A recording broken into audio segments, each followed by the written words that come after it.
So let's talk about principle number 6. Great brands commit and then stay committed. What are they committed to? The core of their brand. They drill down to the very core of what they stand for and they lock that in. Can you think of an example of someone who's done that well? Well, Southwest is probably the best known example. They started out with a very specific business model and value proposition, which was all about offering very cheap, easy, convenient, short haul flights.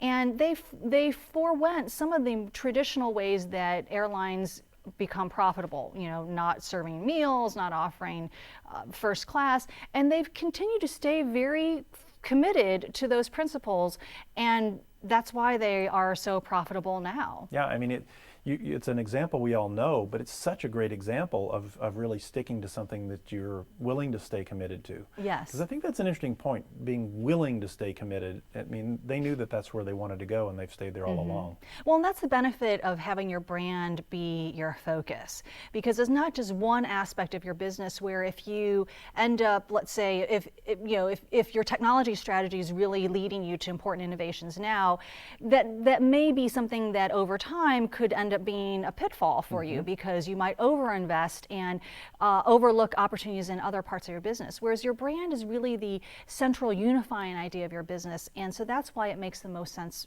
for that to be your focus.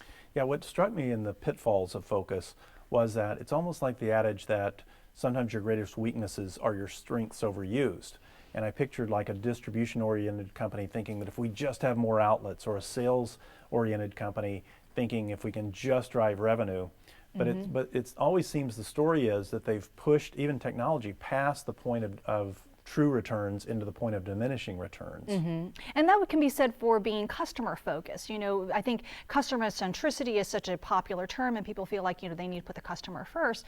But if you were to do that really well, you would end up spreading your resources so thin across all of your customers that you couldn't serve your most important customers well, and that's really what great brands do. Great, and let's take a look at how some people do that. Okay.